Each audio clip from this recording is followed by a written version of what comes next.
The wisest person I ever met in my life, a third grade dropout. Wisest and dropout in the same sentence is rather oxymoronic, like jumbo shrimp.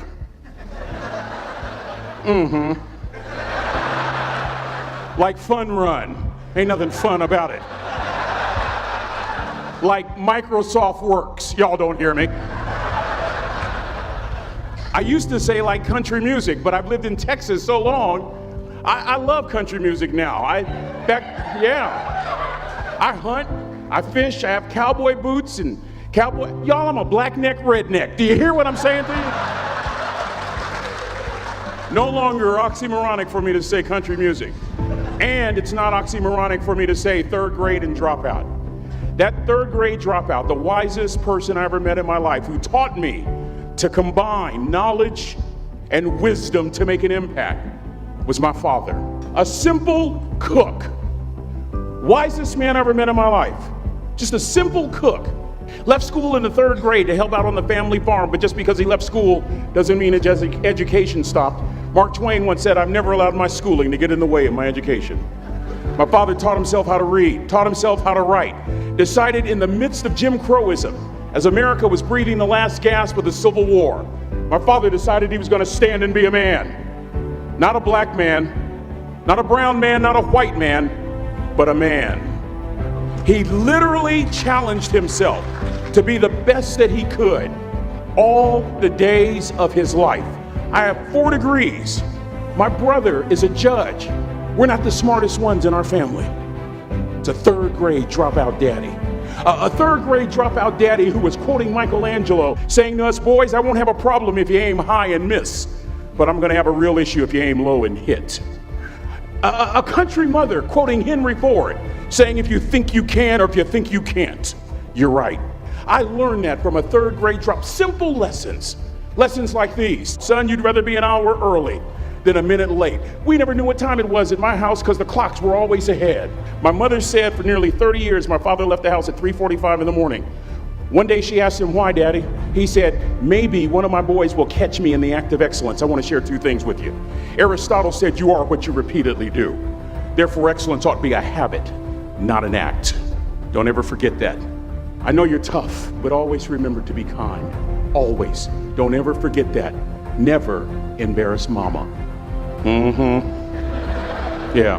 If mama ain't happy, ain't nobody happy. If daddy ain't happy, don't nobody care. But you know, I'm trying to tell you. Next lesson.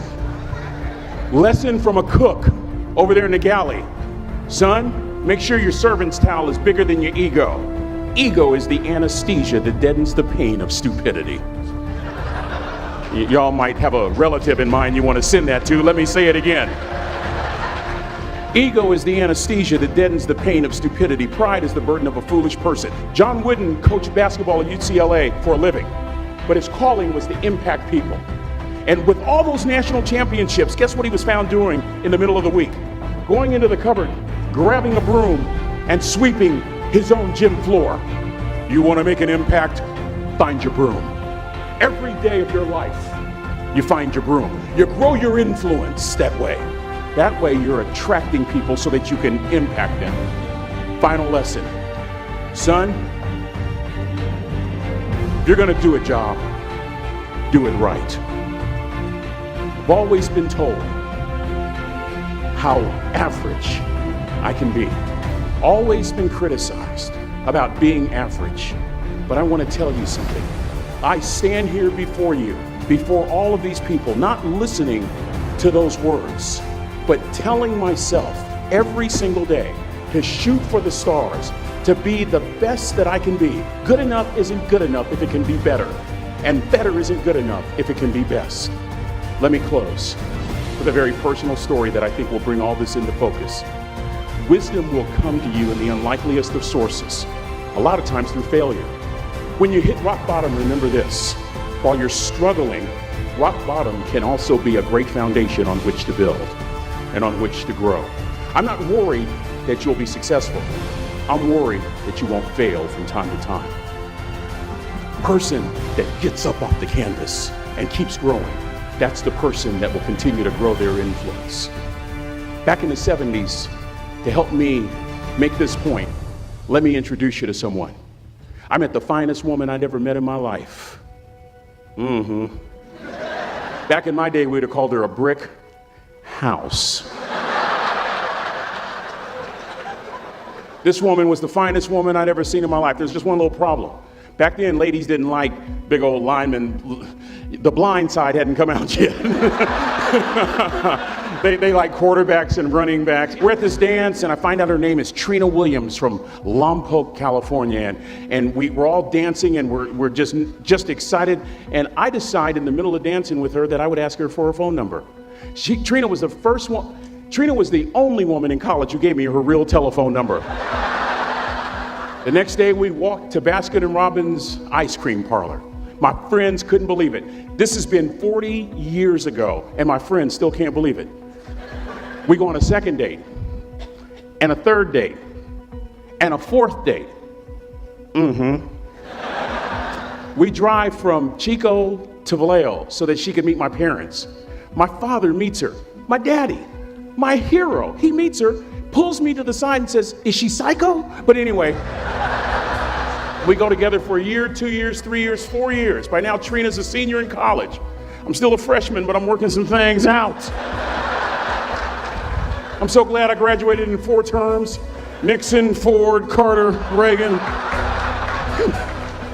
So now it's time to propose. So I talk to her girlfriends, and it's California, it's in the 70s, so it has to be outside. Have to have a candle, and you have to have, some chocolate. Listen, I'm from the hood. I had a bottle of Boone's Farm wine. That's what I had. She said yes. That was the key. I married the most beautiful woman I'd ever seen in my life. Y'all ever been to a wedding, and even before the wedding starts, you hear this? How in the world? And it was coming from my side of the family.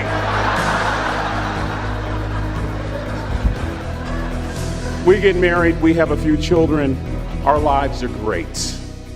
One day, Trina finds a lump in her left breast. Breast cancer. 6 years after that diagnosis, me and my 2 little boys walked up to Mommy's casket. And for 2 years, my heart didn't beat. If it wasn't for my faith in God, I wouldn't be standing here today. If it wasn't for those 2 little boys, there would have been no reason for which to go on. I was completely lost. That was rock bottom. You know what sustained me? The wisdom of a 3rd grade dropout. The wisdom of a simple cook. We're at the casket. I'd never seen my dad cry. But this time I saw my dad cry. That was his daughter. Trina was his daughter, not his daughter-in-law. And I'm right behind my father, about to see her for the last time on this earth. And my father shared 3 words with me that changed my life right there at the casket. It would be the last lesson he would ever teach me. He said, "Son, just stand. You keep standing. You keep standing, no matter how rough the sea, you keep standing." And I'm not talking about just water. You keep standing. No matter what, you don't give up. And as clearly as I'm talking to you today, these were some of her last words to me. She looked me in the eye and she said, "It doesn't matter to me any longer how long I live. What matters to me most is how I live." I ask y'all one question, a question that I was asked all my life by a 3rd grade dropout. How you living? How you living? Every day, ask yourself that question, how you living? Here's what a cook would suggest you to live this way. That you would not judge, that you would show up early, that you'd be kind, that you'd make sure that that servant's towel is huge and used, that if you're gonna do something, you do it the right way. That cook would tell you this, that it's never wrong to do the right thing, that how you do anything is how you do everything. And in that way, you will grow your influence to make an impact. In that way, you will honor all those who have gone before you, who have invested in you. Look in those unlikeliest places for wisdom. Enhance your life every day by seeking that wisdom and asking yourself every night, how am I living? May God richly bless y'all. Thank you for having me.